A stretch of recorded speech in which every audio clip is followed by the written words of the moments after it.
Hello, this is Sherry McGuire, the realtor, and in today's episode, we sit down to talk about the importance of pre-planning with funeral experts from the Kozak Radulovich Funeral Chapel.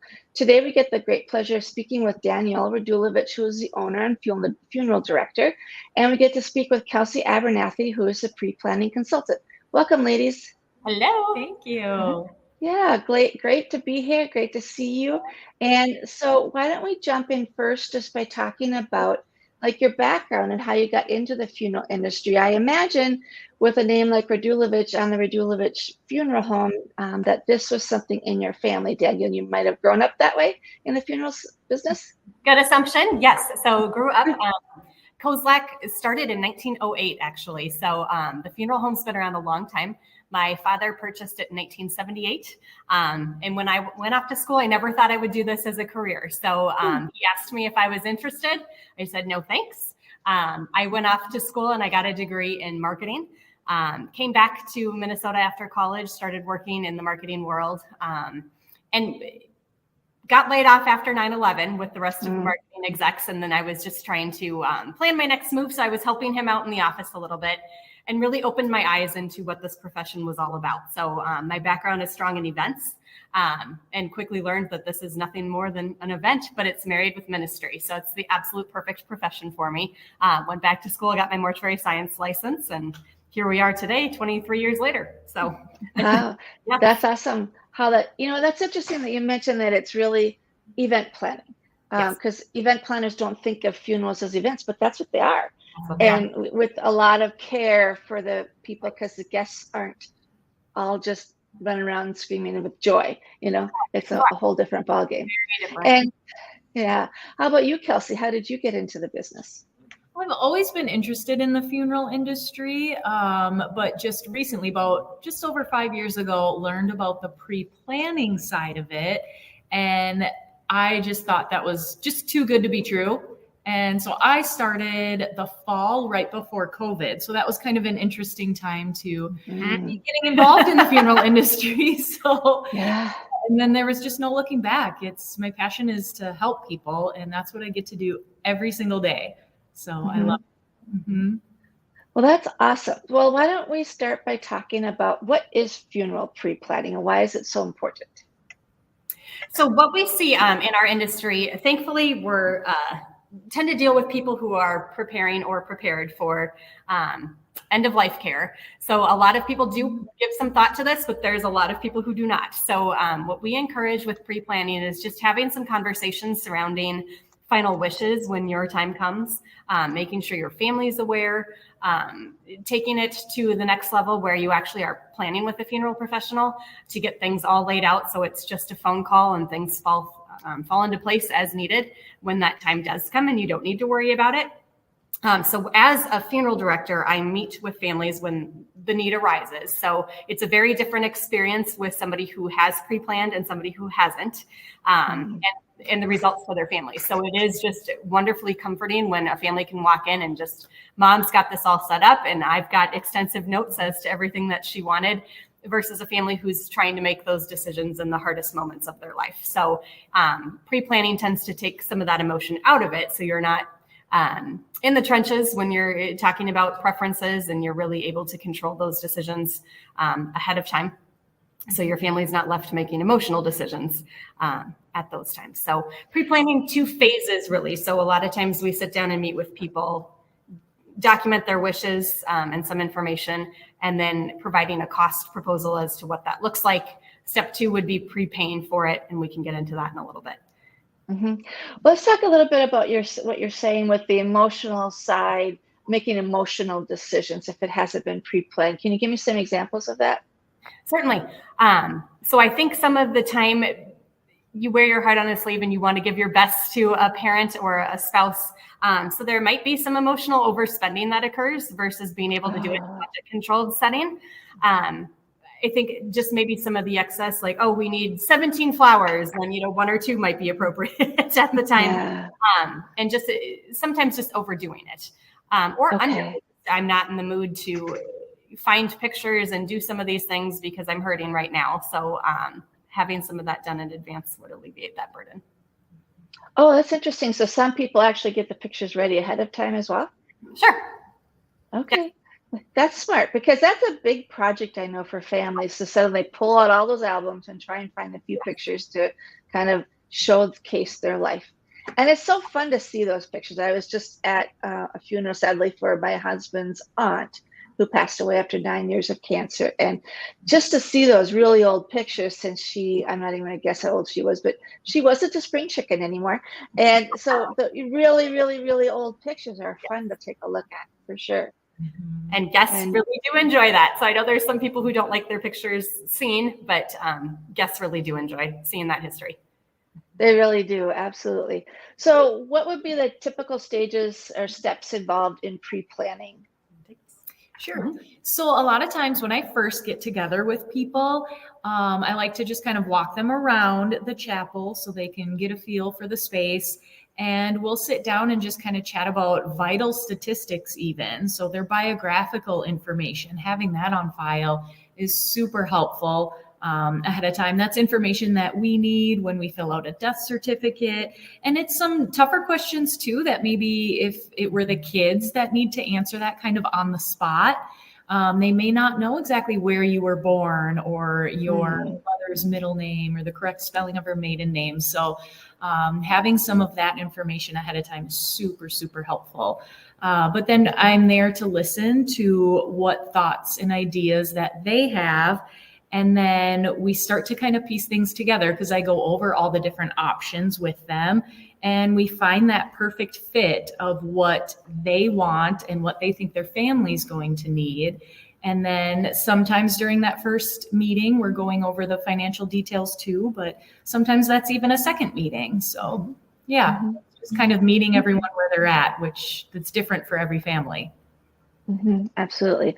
Does military time in the military come up automatically as part of the conversation to see if that is there to be able to honor them for that service? Yeah, good question. So when I'm going through the vital statistics, there's a little portion on there that asks if you were a veteran. And so if yes, then we kind of go down that rabbit trail and ask for a DD 214. We can get a copy of that, which again, very, very easy to do ahead of time. It might be a little more difficult at the time of need and a little more stressful. So, yep. See, that I'm glad you said that because I just told my dad that over the weekend. He just, he was in the National Guard for 6 years and just like, well, I was just in the National Guard, but that's important too. And he helped people in South Dakota and Rapid City, I think it was, when they had floods. He was driving the buses and getting people out of the floods. I mean, they were in danger and he saved lives by doing that. And that's a really important thing to acknowledge as well, that he was part of that. So I've encouraged him to get that going ahead of time because they have done pre-planning, which is great that they have taken the time to do that. Are there options for like personal touches or specific requests, anything that you can think of that people maybe have asked for that might be interesting to talk about? We do a lot. So part of the planning process is really digging into, will the services be here at our chapel or is there a particular church that's involved? Evening visitations, but here at our spaces, we take a great deal of time in planning those special touches. So we tried to have it up, but it wasn't working great with lighting. But around our chapels, we've got here in Blaine 9 different screens that we're able to depict different areas of somebody's life on. So moving video footage along with images and then some creative around it with staging.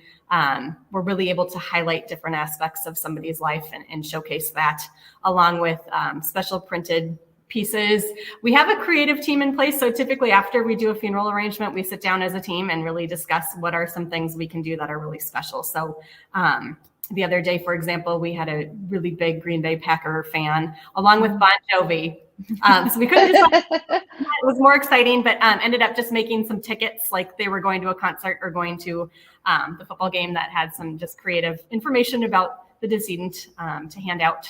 Or little special touches here and there. For a nurse, we may make a Band-Aid or something fun that people can take to remember, but have some really cool options. And it's pretty effortless on the family side of it. I think the funeral home takes on a lot of that creative responsibility too. So, yeah. That's good because that's not in their house. And you said that you have like closets full of props that you can bring out depending on what that person was into to enhance the celebration of their life, which is great. So what about the financial options or payment plans? How does that work? Mm-hmm. So I like to remind people a lot of times too that you don't have to prepay to pre-plan. You can certainly come in and put a plan together, but if you choose to take that second step, you're not paying the funeral home directly. We're not a financial institution that can hang on to that money till the time we need it. So my job at the funeral home is I set up these life insurance policies for each individual. And that's really, it just helps protect the consumer because that's your money until the time you need it.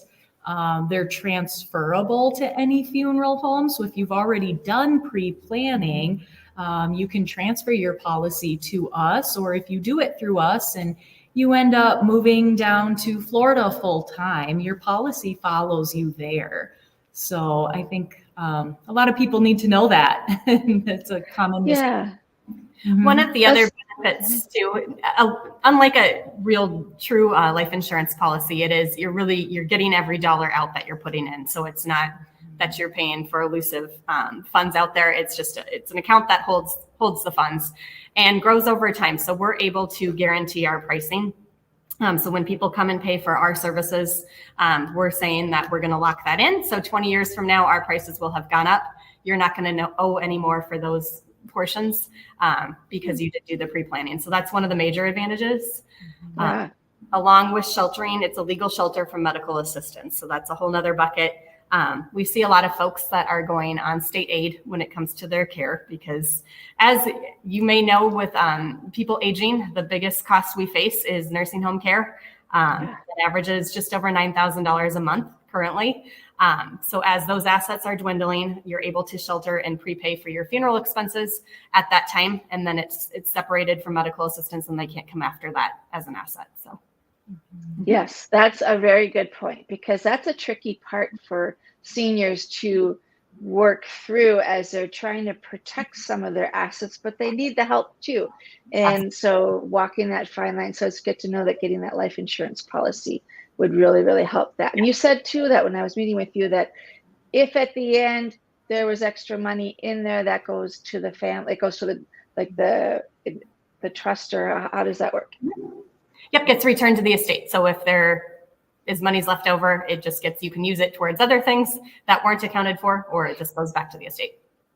Okay, which is great. And also too, like, let's say that mom and dad were living up here in Minnesota and they moved to Arizona or Florida, and they pass away down there, and you don't have a funeral home down there. How do they do that? So that policy, you can just transfer it to that funeral home.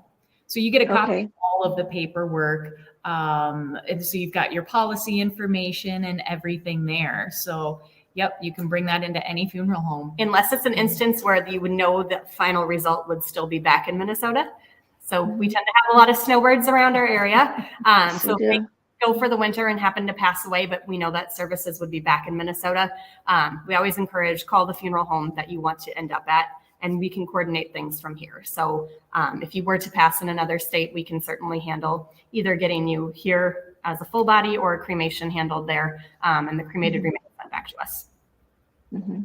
Okay, that's really good. Actually, that's what happened with my husband's aunt. They had to deal with that, where she had been going down as a snowbird for so many years to Florida, but she had all these friends up here too. So they've actually done, they did the service up here, and they're going to do something back this fall down there when the snowbirds are back because the friends that she knew, So it's great then that you can celebrate her life with those people, because she just lived a great life of hanging out with all these people all the time that were her age, and they were traveling and playing cards, and just, it was great. And I want to be able to spend my senior years like that too when I get to that point. Yeah. So what are like some common challenges people have when they're doing their pre-planning, and how can they overcome them? I think it's a tough subject to come to grips with. So nobody likes to think about their own demise. So it's a very tough hurdle. You've got people who, one spouse is really making a push to come and do this together, and the other one is just wants nothing to do with it. So having those conversations, that it is really tough and emotional to think about, but once it's done, you never have to think about it again. And again, you're doing it for your family. This is not necessarily something for you yourself, or that's going to be enjoyable, but the gift it gives to either your spouse or your children or siblings is unmatched. So that's one of the biggest challenges we face. Yeah. I think with the financial piece, it's what's the best vehicle, what's the best route to get that handled. If it's something that's already in existence, or if we end up setting up these plans, is it easier to just pay it outright, or do we need to do a payment plan? One of the perks of pre-planning is, again, paying in advance allows you to do those payment plans over time. When the death occurs and I'm meeting with somebody, unfortunately, there are no payment plans to pay for it at the time of need. So that is a benefit too. If you need to break it up into monthly payments or quarterly payments, you have that option on the pre side. Oh, and so you just make payments to that life insurance policy? Mm-hmm. That's what you, oh, interesting. Okay. How do you help those family members where like the wife is like, we got to go do this, and the husband's like, how do you help them come to grips with this, that they are comfortable with doing it? Lots of conversations. Yes. So trying to get them comfortable, and hey, let's at least come in and talk about the basics. There is no pressure into just getting wishes documented, but just trying to start that conversation, because I think as it starts to flow and as you start asking those questions about, hey, what funerals have you been to? What are some things that you have really appreciated about them? Or what are things that really just set you off the wrong way that you don't want at your funeral? And I think once you get them talking about it, the wheels start turning and the conversation will flow naturally. We'll leave it up to typically it's the husband that doesn't want to come. So we leave it up to the wives to, hey, just get the appointment, tell them you're going out to breakfast, but you've got to on the way. So funny. I thought of something too while you were talking, like any interesting stories or fun stories along the way where, maybe mom and dad thought, oh, we should do this. And then, the children are left and they're like, oh, that was really something that doesn't make sense. Like, mom, you shouldn't wear that dress. We're going to put you in a different dress. Any fun stories like that you've run into? Trying to think of quirky ones that can come up. There's always something, but there's always something new every day. It's hard on the spot. I would say those situations, I think, the lunch tends to come up a little bit more than what we're going to serve for food. And, I don't need to feed people, or, we need to do this big elaborate, everybody gets roast beef and the kids are like, okay, a sandwich might be fine. Or mom, that's when you can get creative though, is, mom was known for her hot dish. So can we work that in somehow? But I would say more often than not that piece is not necessarily quirky, but it tends to be where you'll see a lot of obituaries in the newspaper that say, as per their request, no services will be held. And that's a conversation I really appreciate families taking seriously, is that I know that you might not want a fuss made over you, but your family might need that. So it's something, the funeral, like it's cliche, but the funeral is for the living. So the people that are left here, to be allowed to have the opportunity to congregate, come together, and just have a moment to pause, remember that life, get support from their community, is really healing. So. Oh, absolutely. Absolutely. No, I see it where there's a lot of people that are just very private and, they don't want the fuss made over them, but you're absolutely right. The family needs that, because you're gone already. If you pass on, it doesn't matter, but your family's still here and they miss you dearly, and they really want to get together and celebrate who you were to them. So it's an important thing to do. So are there resources or tools you recommend for people interested in learning more about pre-planning? Yes, we've got. Yeah, I think, yep. I saw it in your background too, the planning guide that we offer. So when you do stop and visit with us, I can get you one of these, but you can go into as much detail as you want, but you'll find on the very first page, that's a lot of that biographical information or vital statistics that I was talking about. There's places in here to write down your family members. You can take a hand at writing your own obituary if that's something you're interested in. And then I would say, I think my favorite page is the one at the very, very back. It's the last one. It's the survivor's checklist. But you can kind of see there's quite a bit on there. 82 checks on there. All the things to think about and put into perspective. So this is a super, super nice tool that we have here at the funeral home that I give out when we meet with folks. And that's wonderful. I was looking for this. I couldn't remember what it was, so it's funny that you could see it in the back. I knew it was handy. But this checklist is awesome. I'll kind of see if I can hold it up a little bit. But the thing is, when someone passes away, you're like, oh no, what do we do? And where do we start? And so this is really helpful because that's like not something people deal with very often in their life. And so they need to know. I mean, even like, okay, mom passed away in the house. What do I do? And what should they do? Yeah, great question. So I think, pre-planning, although you'd like to think you have months and months or years to do that, sometimes it is just a matter of days where somebody's entered hospice. Our hospice folks out there are really great about saying, okay, have you thought about which funeral home you'd like to use? So some people start making those calls and just having a plan. So what does happen when the death occurs? So like you said, if it's a home situation, a lot of times it is a home hospice scenario where you're pre-registered with hospice and things just flow through. The funeral home's the one to come out and bring you into our care. But if it's a sudden death, so if somebody just happens to pass at home, different channels and protocol that needs to be followed. So that first call would be to 911 versus hospice. They'll dispatch the proper authorities, but use this as a resource. We're always here to guide you, make sure those correct calls have been made, or even just coaching throughout. So if it's something that's coming on the horizon, you may not be able to get away to come in and do a full planning, but there's certain homework that we can send out ahead of time that can just get you thinking about things while you're spending those last hours with your loved one. Absolutely. And because sudden deaths unfortunately happen. I have an uncle who just passed walking out of a gas station. Things happen and you don't know what to do. And so that's really helpful to know that 911 would be the first place to call for something like that. Let's see, anything that working in the funeral industry maybe has impacted your own views on life and death? For me, yes. I think this is the job that gives you a great amount of perspective daily because you do see those things that life can end in an instant when you're least expecting it. So it's really just cherishing the now, the moments you have. And just living each day to its fullest. So it's hard. As funeral directors, I think a lot of times it's difficult for us as professionals. We give so much to our clients, but it's also usually at the expense of our own families. So that's a daily struggle for me is like, okay, I'm going to go home, have dinner with my kids tonight. If there's time later, I can go back to work or whatever that looks like, but it is. Yep. I couldn't have said it better. Just living in the moment and not taking anything for granted. Yep.